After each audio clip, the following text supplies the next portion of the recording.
నమస్తే. రాష్ట్ర వ్యాప్తంగా కూడా మొన్నటి వరకు అసెంబ్లీ ఎన్నికల వేడి ఉండే ఎటకేలకు కాంగ్రెస్ ప్రభుత్వం ఏర్పడింది. సో ఇప్పుడు మళ్ళీ ఎన్నికల వేడి తెర మీదకి వచ్చింది. పార్లమెంటు ఎన్నికలు మరో రెండు మూడు నెలల్లో జరగబోతున్నాయి. సో ఈ నేపథ్యంలో ఇప్పటికే నాయకులు ఎవరికి వాళ్ళు వ్యూహాలు పంతున్నారు. ఇక ఢిల్లీకి వెళ్ళి అగ్రనేతల్ని కలుస్తున్నారు. సో ఈ నేపథ్యంలో జహీరాబాద్ పార్లమెంట్ ఎంపీ టికెట్ అనేది కీలకంగా మారింది. జహీరాబాద్ ఎంపీ బరిలో చాలామంది నేతలు ఇక బీజేపీ ఆఫీసుల చుట్టూ క్యూ కడుతున్నారు. ఇక అగ్రనేతల్ని వశం చేసుకునేటువంటి ప్రయత్నాలు చేస్తున్నారు. సో ఈ నేపథ్యంలో ప్రధానంగా జహీరాబాద్ ఎంపీ టికెట్ చీకోటి ప్రవీణ్ ఆశిస్తున్నారు. ఆయనకే అనేటువంటి కొంత వార్తలు వస్తున్నాయి. సో ఆయన కూడా ఇప్పటికే ఇక ఢిల్లీ లెవెల్లో ఉన్నటువంటి నాయకులతో మాట్లాడుతున్నారు, మంతనాలు జరుపుతున్నారు. హిందూవాదిగా గత కొన్ని సంవత్సరాలుగా మనం చూస్తూ ఉన్నాము. హిందూత్వం ఎజెండాను ఎత్తుకొని ఆయన బీజేపీ పార్టీలో చేరారు. సో మరి నిజంగా ఆశించినట్టుగా చీకోటి ప్రవీణ్కు జహీరాబాద్ ఎంపీ టికెట్ వస్తుందా లేదా, వస్తే ఎందుకు ఇస్తారు, ఎందుకు ఇవ్వరు అనేటువంటి అంశాల మీద మాట్లాడదాం. ప్రస్తుతం మనతో పాటు క్యాసినో కింగ్ చీకోటి ప్రవీణ్ గారు ఉన్నారు, బీజేపీ నాయకులు. అన్న నమస్తే. ముందుగాల so wish you happy new year. ఏమనుకుంటారా నా ఎంపీ టికెట్ జహీరాబాద్ పార్లమెంటు ఖచ్చితంగా ఈసారి చీకోటి ప్రవీణ్ గారి వార్తలు హల్చల్ చేస్తూ ఉన్నాయి, ఎంతవరకు వాస్తవం? ఎంపీ టికెట్కి నేను పక్కా అర్హుణ్ణి. నేను ప్రజలకి ముఖ్యంగా యువతకి అత్యంత చేరువలో ఉన్న వ్యక్తి ఇవాళ రాష్ట్రంలో ఎవరైనా చూస్తే చీకోటి ప్రవీణ్ ఒక్కడే ఉన్నాడు. యువతకి ముఖ్యంగా ప్రజలకు సేవలో నేను ముందున్నా. యువతకు కానీ ప్రజలకు కానీ ఏ ఇబ్బంది వచ్చినా ఫస్ట్ నేనే గుర్తొస్తాను. నేనే స్పాట్లో నేను వెళ్ళి వాళ్ళకి తగిన సహాయం కానీ పరిష్కారం కానీ చూపిస్తున్నా. కాబట్టి జహీరాబాద్ కానీ ఎక్కడైనా కానీ నేను పూర్తిగా అర్హత కలిగిన వ్యక్తిని. నేను ఇప్పుడు చీకోటి ప్రవీణ్కు కేవలం జహీరాబాద్ పార్లమెంట్ అనేటువంటి ఒక ఎజెండానే ఉందా, లేకపోతే ఎక్కడిచ్చినా కూడా నేను పోటీ చేస్తానటువంటి ఎజెండా ఉందా? ఫస్ట్ నాకు జహీరాబాద్ ప్రజలు, నాయకులు, బీజేపీ కార్యకర్తలు కూడా నన్నే కోరుకుంటున్నారు.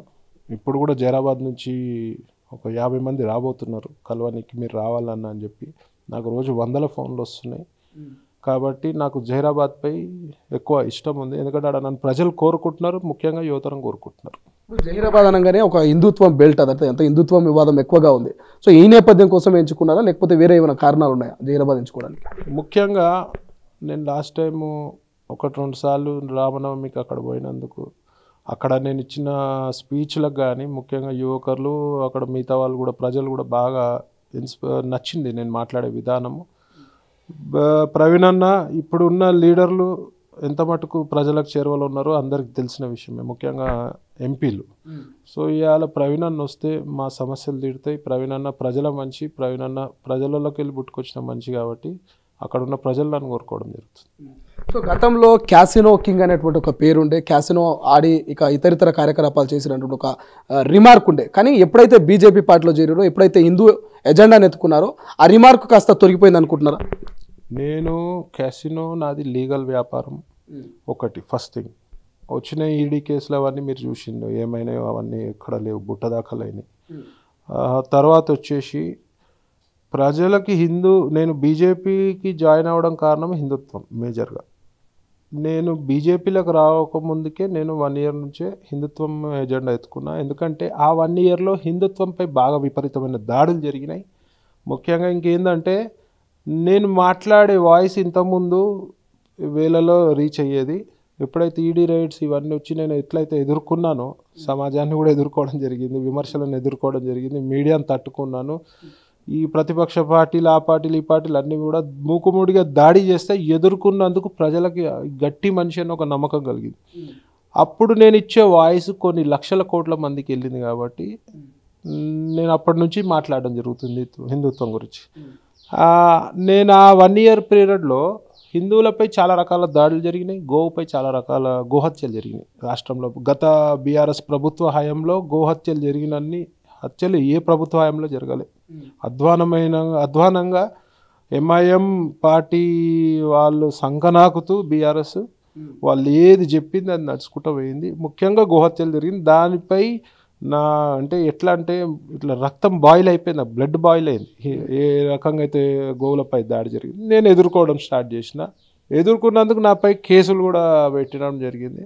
ఆ కేసులను తట్టుకొని నిలబడ్డా. కాబట్టి ప్రజలకి, ముఖ్యంగా జహీరాబాద్ ప్రజలకి ప్రవీణ్ అన్న ప్రజల మనిషి, మా సమస్య తన సమస్యగా భావిస్తాడని చెప్పి జహీరాబాద్ ప్రజలు నన్ను కోరుకుంటున్నారు. ఇప్పుడు గతంలో బీజేపీలో హిందుత్వ ఎజెండాను ముందుకు తీసుకుపోయిందంటే గోషామల్ ఎమ్మెల్యే రాజాసింగ్. సో ఆయనను రీప్లేస్ చేస్తున్నాడు, ఆయన తరహాలోనే ముందుకు పోతుండు. ఈయన చికోటి ప్రవీణ్ కూడా మరో రాజాసింగ్ అనేటువంటి ఒక బిరుదును నీకు సోషల్ మీడియాలో కొంతమంది యూత్ ఇచ్చారు. సో దాన్ని స్వీకరిస్తారా? ఏమనిపిస్తుంది అది విన్నప్పుడు మీకు? చికోటి ప్రవీణ్ డిఫరెంట్, రాజాసింగ్ గారు డిఫరెంట్. ఎవరి ఎజెండా వాళ్ళది. రాజాసింగ్ గారు కూడా హిందుత్వం గురించి, గోవుల గురించి పోరాడుతున్నారు. నేను కూడా హిందుత్వం గురించి, గోవుల గురించి పోరాడుతున్నా.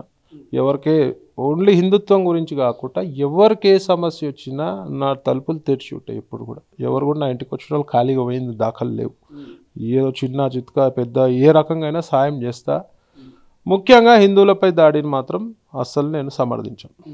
సార్ గతంలో ఒక 2-3 నెలల కింద అనుకుంటా జహీరాబాద్లో రాజాసింగ్ కూడా పోటీ చేయబోతున్నాడు. అవకాశం ఇస్తే, అధిష్టానం అవకాశం ఇస్తే పోటీ చేస్తానటువంటి వార్తలు వచ్చినాయి. ఒకవేళ నిజంగా రాజాసింగ్ కూడా బరిలోకి దిగితే సో చీకోటి పరిస్థితి ఏంటి? ఇప్పుడు ఏది ఉన్నా మేమంతా బీజేపీ అంటేనే క్రమశిక్షణ కలిగిన పార్టీ. బీజేపీ అధిష్టానం ఏ నిర్ణయం చేసినా కూడా దానికి కట్టుబడి ఉండాల్సిన బాధ్యత ప్రతి కార్యకర్తపై ఉంది. సో బీజేపీ అధిష్టానం నన్ను గుర్తిస్తుందని నేను అనుకుంటున్నా, గుర్తించి టికెట్ ఇస్తుందని అనుకుంటున్నా. లేదన్నా కూడా బీజేపీకే నేను పనిచేస్తా. ఎవరికి ఇచ్చినా బీజేపీలో మనం పనిచేయాల్సింది. సో ఈ ప్రశ్న చాలా మంది అడుగుండొచ్చు, కానీ చీకోటి ప్రవీణ్ బీజేపీలో చేరాడంటే కేవలం కేసుల కోసము, ఇక కేసుల నుంచి తప్పించుకోవడం కోసమే చేరడం అనేది గత ప్రశ్న. సో ఇప్పుడైతే రాజకీయాల కోసం అనుకోవాలా, సేవ కోసం అనుకోవాలా, దేనికోసం చేయడం అనుకోవాలి? ముఖ్యంగా ప్రజల సేవ కోసం, గోవు గురించి, హిందువులపై దాడిని ఖండిస్తూ, మరి హిందువులపై దాడి చేసే వాళ్ళని వ్యతిరేకిస్తూ, మా హిందూ సంక్షేమం గురించి, గుళ్ళ గురించి నేను రాజకీయాలకు రావడం జరిగింది. సో పార్లమెంట్ ఎన్నికల వేళ బీజేపీతో పాటు అటు బీఆర్ఎస్, కాంగ్రెస్ నేతలు కూడా ఖచ్చితంగా మేమే గెలుస్తాం, అధిక సీట్లు మాకే వస్తాయంటున్నారు. ఈ నేపథ్యంలో గత అసెంబ్లీ ఎన్నికల్లో చూసినాం బీజేపీ అటు మోడీ గారు, అమిత్ షా వీళ్ళందరూ వచ్చి ప్రచారం చేసినా కూడా కనీసం సింగిల్ డిజిట్ సీట్లు కూడా దాటలేకపోయారు అనేది వాళ్ళ మాట. ఈ ఎంపీ ఎన్నికలు కూడా ఖచ్చితంగా మాదే విజయం అంటున్నారు. ఏం చెప్తారు? ఎంపీ ఎలక్షన్ వేరే, ఇక్కడ అసెంబ్లీ ఎలక్షన్ రిజల్ట్స్ వేరే. ఒకటి అసెంబ్లీలో కూడా మేము బాగా పుంజుకున్నాం అసెంబ్లీ ఎలక్షన్లో. కానీ ఇప్పుడు పార్లమెంట్ ఎలక్షన్స్ వచ్చే వరకు ప్రజలంతా కూడా మీకెందుకు, ఈవెన్ కాంగ్రెస్ వాళ్ళు, బీఆర్ఎస్ వాళ్ళు కూడా సెంట్రల్లో మోదీ గారు ఉండాలని కోరుకుంటున్నారు. బీజేపీ ఉండాలి, అప్పుడు కానీ దేశానికి పూర్తిగా రక్షణ ఉండదని. మోదీ గారు ఉంటేనే పూర్తి రక్షణ. అట్లాంటి నాయకులు కూడా ఉన్నారా? అంటే వేరే పార్టీలో ఉండి బీజేపీ గెలవాలన్నట్టు ఉన్నారా? 100% ఉన్నారు. సరే బహిరంగంగా చెప్పలేరు కానీ వాళ్ళు 100%. ఇప్పుడు బీఆర్ఎస్ వాళ్ళు కూడా చెప్తున్నారు కదా, ఎక్కడేమున్నా సరే సెంట్రల్ మోదీ గారు ఉండాలని చెప్పి. డెఫినెట్గా మోదీ గారు, బీజేపీ అత్యంత పెద్ద మెజారిటీ తోటి, చాలా సీట్లతోటి ఈసారి ఒక రికార్డు నమోదు చేయబోతుంది. గత అసెంబ్లీ ఎన్నికల్లో మీ ఎంపీలు కావచ్చు, సిట్టింగ్ ఎమ్మెల్యేలు కూడా ఓడిపోయినటువంటి సందర్భం. సో ఎట్లా పార్టీని ఎట్లా ముందుకు తీసుకొస్తారు? ఎంపీ ఎన్నికల్లో ఎట్లా మెజారిటీ ఆఫ్ సీట్లను గెలుచుకోబోతున్నారు? ఎక్కడ ఏమేమి తప్పులు చేసినామో సరిదిద్దుకొని, ప్రజలకి ఎక్కడ మేము మైనస్ అవుతున్నామో, ప్రజలకు ఎక్కడ నమ్మకం కలుగుతలేదో అక్కడ మేము మా నమ్మకాన్ని తీసుకొస్తూ మరి పార్లమెంట్ ఎలక్షన్లో ముందుకు పోతాం. సో అంటే చీకోటి ప్రవీణ్కు రాజకీయంగా ఎటువంటి అనుభవం లేదు. ఒకవేళ ఎంపీ టికెట్ ఇస్తే ప్రజలకి ఎట్లా పోతారు, ఎట్లా గెలుస్తారు, ఏం చెప్తారు? మొన్న నేను ఆల్మోస్ట్ 20 నియోజకవర్గాలు తిరిగిన. ప్రజలందరూ కూడా బ్రహ్మాండంగా నన్ను రిసీవ్ చేసుకున్నారు. ఒక లీడర్గా చూస్తున్నారు, ఒక మంచి చేసే వ్యక్తిగా చూస్తున్నారు ప్రజలు. నేనేం మంచి చేస్తా, నా సొంత మేనిఫెస్టో తోటి ప్రజల ముందుకు వస్తాను. అలాగే సెంట్రల్ నుంచి ఏ అయితే స్కీములు వస్తున్నాయో, మీకు విషయం తెలియదు, స్కీములు వాడుకోవడంలో నార్త్ ఇండియా టాప్ ఉంది. సౌత్ ఇండియాలో అంటే ఇక్కడ ఉన్న పాలకులు ఆ స్కీమ్లని రానియకుండా చేస్తారు. సో అవన్నీ కూడా ప్రజలకు చేరువలయ్యేటట్టు మేము ప్రణాళిక సిద్ధం చేసుకొని, నా సొంత ఎజెండా, నా సొంత మేనిఫెస్టో, నేను ఏం చేస్తా జైరాబాద్ పార్లమెంట్కి అనేది చెప్పుకుంటూ వస్తాను. సో ఇప్పటి వరకు బీఆర్ఎస్ నాయకులు అంటే గత పాలకులంతా కూడా కేంద్ర ప్రభుత్వం ఇచ్చినటువంటి ఏవైతే స్కీములు ఉన్నాయో ఆ స్కీమ్లో అటువంటి సబ్సిడీలు అవన్నీ కూడా మాయ అంటూ చెప్పుకున్నటువంటి సందర్భాలు. సో ఎందుకు స్కీమ్ని ప్రజల్లోకి తీసుకువెళ్ళడం విషయంలో బీజేపీ ఫెయిల్ అయిందా, లేకపోతే పాస్ అయిందంటే ఏం చెప్తారు? మ్యానిపులేట్ చేశారు ఇక్కడ ఉన్న బీఆర్ఎస్ గవర్నమెంట్. ఇప్పుడు ఈసారి ఆ మ్యానిపులేట్ కాకుండా మేము పకడ్బందీగా సోషల్ మీడియా ద్వారా, మెయిన్ స్ట్రీమ్ మీడియా ద్వారా ప్రజలకు మేము ఇచ్చే స్కీమ్స్ అన్ని కూడా ఎక్స్ప్లెయిన్ చేస్తూ, మరి స్కీమ్స్ ఇస్తుంటే వాడుకునే పరిస్థితి లేదు ప్రజలకి, అంటే అవగాహన లేకుండా నేను ఒక జైరాబాద్కి నేను ఒకవేళ ఎంపీగా అయితే నేను సపరేట్ కమిటీలు వేసి ప్రతి ఒక్క స్కీమ్ని ప్రతి ఒక్క ఇంటికి చేరే విధంగా నా యొక్క కమిటీ మెంబర్లు కానీ మిగతా కార్యకర్తలు కానీ వాళ్ళ ప్రజలకి అందుబాటులో ఉంటారు. సో దీంతో పాటు ఇప్పటివరకు ఏ వ్యక్తి కూడా మూడోసారి ప్రధాని కాలేదు. సో నరేంద్ర మోడీ ఎలా అవుతాడు, మొన్న మాజీ ముఖ్యమంత్రి కేసీఆర్ కూడా ముచ్చట మూడోసారి అన్నాడు, కాలేదు. ఈసారి నరేంద్ర మోడీ కూడా కాదు, ఖచ్చితంగా రాహుల్ గాంధీ మా ప్రధాని అనేది కాంగ్రెస్ నేతల వాదన. ఏం చెప్తారు?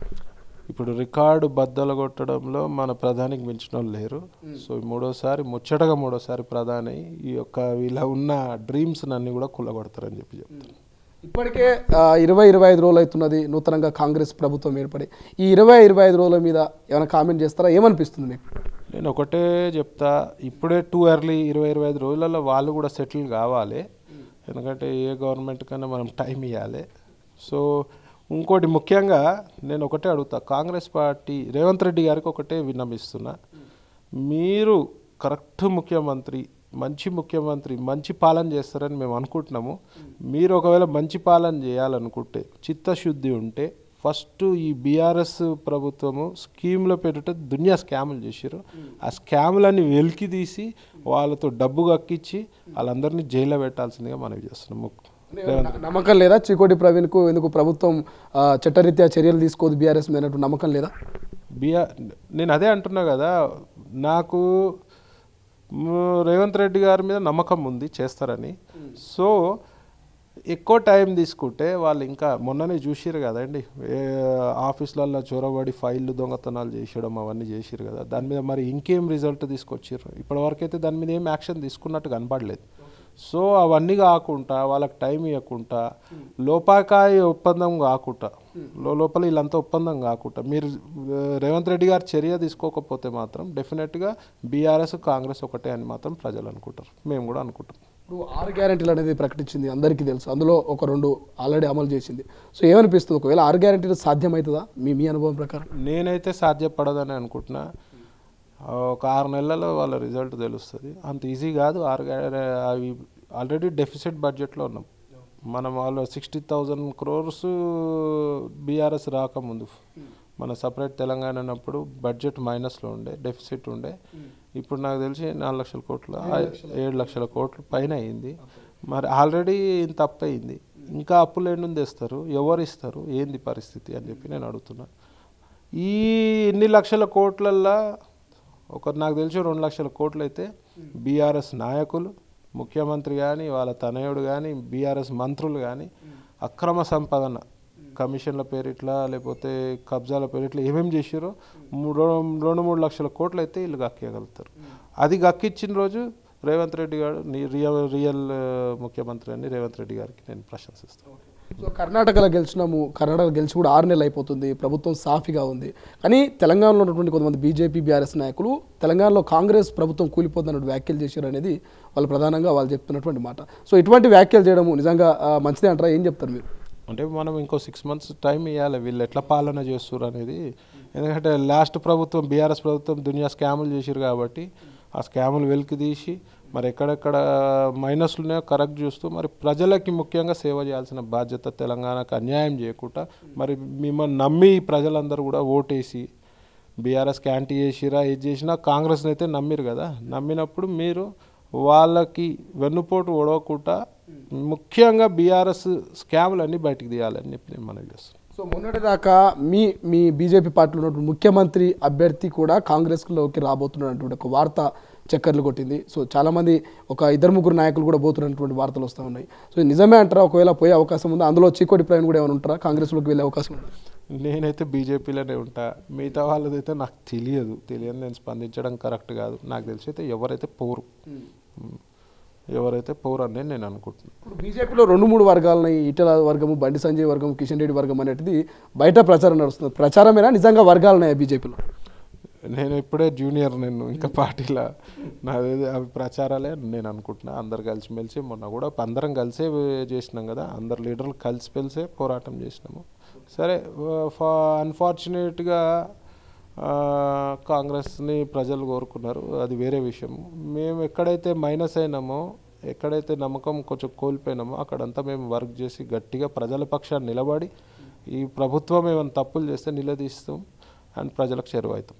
సో ఇక కమ్ టు జహీరాబాద్ విషయానికి వస్తే రచనారెడ్డి, ఇక ఆలే భాస్కర్ కావచ్చు, సో చాలామంది నాయకులు ఉన్నారు. ఇంతమంది నాయకుల్లో చీకోటి ప్రవీణ్ కూడా ఒక వ్యక్తి. సో ప్రధానంగా వీళ్ళని కాదని చీకోటి ప్రవీణ్కే ఎందుకు ఇవ్వాలంటే ఏం చెప్తారు? మళ్ళీ అడుగుతున్నా. చీకోటి ప్రవీణ్కి ప్రజలకు చీకోటి ప్రవీణ్ పై నమ్మకం ఉంది. చీకోటి ప్రవీణ్ అనేది ఈ రాష్ట్రం మొత్తం తెలుసు. కొత్తగా నేను నా గురించి చెప్పాల్సిన అవసరం లేదు. చీకోటి ప్రవీణ్ హానెస్ట్ అని తెలుసు. చీకోటి ప్రవీణ్ ఎవరికి ఏ సమస్య వచ్చినా చిన్నోడు కానీ పెద్దోడు కానీ తన సమస్యగా భావించి తన మీదేసుకొని పోరాటం చేసే వ్యక్తి చీకోటి ప్రవీణ్. సో ప్రజలకు చీకోటి ప్రవీణ్ పై నమ్మకం ఉంది. ఇవాళ కూడా మీరు సర్వేలు పెట్టండి, ఇవాళ ఎవరి పేరైనా పెట్టండి, ఇవాళ ఎవరి పేరు వస్తుంది చీకోటి ప్రవీణ్కి 10లో 7 మార్కులు రాకపోతే నన్ను అడగండి. సో ఆల్మోస్ట్ సర్వేలన్నీ అయితే చీకోటి ప్రవీణ్ వైపే ఉన్నాయంటారైతే 101% నాకు అనుకూలంగా ఉన్నాయి. ఇంకా కూడా నేను ఇంకా పని చేసేది ఉంది జైరాబాద్లో. సో ఆఫ్టర్ ఫెస్టివల్ మంచి రోజు చూసుకొని అక్కడ వర్క్ స్టార్ట్ చేస్తాం. ఇప్పుడు సర్వేలు కాకుండా అగ్రనేతలు కూడా ఖచ్చితంగా వాళ్ళ ఆశీస్సులు ఉండాలి. ఇప్పటికే మీకు ఢిల్లీ లెవెల్లో మంచి సర్కిళ్ళు, మంచి పరిచయాలు ఉన్నాయి. సో ఆ త్రో కూడా ఏమైనా మీరు టికెట్ ప్రయత్నాలు చేస్తూ ఉన్నారా? ఇప్పుడు నేను ఒకటే సర్వేలల్లో ఎవరికి మేజర్గా పడతాయో, ఓటింగ్ సర్వేస్ ఎవరికి ఎక్కువ అనుకూలంగా ఉంటాయో వాడే హీరో. సో సర్వేల ప్రకారం జరపాలని నేను కోరుకుంటున్నాను. నేను వాళ్ళ వీళ్ళని పైరవి చేసేటోని కాదు నేను. ఇది మొత్తం మీద సర్వే ప్రకారమే ఎంపీ టికెట్లు కేటాయించాలి. ఇక జహీరాబాద్ పార్లమెంట్లో ఖచ్చితంగా చీకోటి ప్రవీణ్ అయితేనే ఇక అక్కడ న్యాయం జరుగుతుంది, ఇక్కడ విన్ అవుతాడనేటువంటిది కొన్ని సర్వేలు చెప్తా ఉన్నాయి. ఇక నేను ఎవరిని జోకను, ఎవరి దగ్గరికి వెళ్ళి నేను లాబింగ్ చేయను, ఖచ్చితంగా ఇక సర్వేలే తీర్పిస్తాయి, టికెట్ వస్తుంది అనేటువంటి ఒక గట్టి ధీమాతో ఉన్నాడు. చూద్దాం. చీకోటి ప్రవీణ్తో పాటు చాలామంది నాయకులు ఉన్నారు. రచనారెడ్డి కావచ్చు, ఆలెట్ భాస్కర్ కావచ్చు, గతంలో పోటీ చేసినటువంటి లక్ష్మారెడ్డి, చాలామంది నాయకులు అయితే ప్రయత్నాలు చేస్తున్నారు. అయినప్పటికీ చీకోటి పేరు కొత్త ప్రధానంగా వినిపిస్తుంది. సో చూద్దాం మరి క్యాసినో కింగ్ చీకోటికి టికెట్ వస్తుందా, వస్తే గెలుస్తాడా అనేది వెయిట్ అండ్ సీ. చూస్తూనే ఉండండి తొలి వెలుగు. కెమెరా పర్సన్ అజయ్తో శ్రీశైలం, హైదరాబాద్.